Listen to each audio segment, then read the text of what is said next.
దివ్యల మాదిరి ముగ్గురు ఆడపిల్లల తల్లి. అలాగని ఆమె తనకంటూ ఒక తోడు వెతుక్కోవడంలో ఎంత మాత్రం వెనుకంజ వెయ్యలేదు.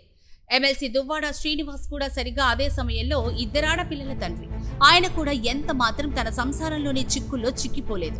ప్రస్తుతం ఈ ఇద్దరి పరిస్థితి ఎలాగుందంటే వీళ్ళు కాని ఒక ఆదర్శ జంట కాదు కదా అన్న కోణంలో కామెంట్లు వినిపిస్తున్నాయి. కారణమేంటని చూస్తే మగాళ్లను కడతీర్చుకున్న ఆడవారున్న ఈ కాలంలో తన భర్త కాకున్నా సరే అంతకన్నా మించి ప్రేమించి ఆయన తోటిదే లోకంగా ఆమె భావించడం ఏకంగా మగజాతి చేసుకున్న అదృష్టమన్న మాట హోరుమంటోంది.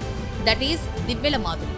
అంతేనా, తనపై ఎలాంటి ట్రోలింగ్ జరిగినా వాటిని కూడా తన సెలబ్రిటీ స్టేటస్ లో ఒక భాగమే అన్నట్లు దువ్వాడతో కలిసి ఆమె ప్రమోషనల్ వీడియోస్ చేయడం చాలా మందికి ఒక ఆశ్చర్యకరం.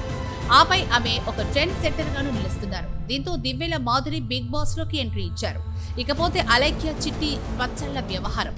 ఒకప్పుడు పచ్చళ్ళు ఇంత కాస్ట్లీయా అంటూ జనం నోళ్లు నొక్కుతున్న పరిస్థితి. సరే, కాస్ట్లీ అయితే అయ్యాయి, తన కస్టమర్లను అంత బండబూతులు తిట్టడమా అంటూ ఈ ముగ్గురు సిస్టర్స్ ట్రోల్ అయినట్లు మరెవరూ అయ్యుండరు. ఇక వీరి ఖేల్ ఖతం, పచ్చళ్ళ దుకాణం బంద్ అనుకున్నారు అంతా.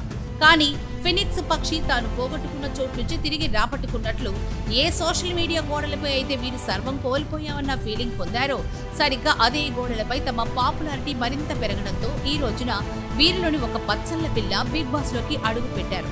బిగ్ బాస్ ఏమన్నా గొప్ప, అదేదో ఆస్కార్ గెలిచినట్లు ఆపై నోబెల్ పొందినట్లు చెప్తారేంటి అని మీరడగొచ్చు. కానీ ఇక్కడికి ఇదే గొప్ప. కాబట్టి ఈ ఇద్దరు పడిలేచిన కిరీటాలకు ఎంతైనా సరే హ్యాట్స్ ఆఫ్ చెప్పి తీరాల్సిందేనని అంటారు కొందరు నెటిజన్లు.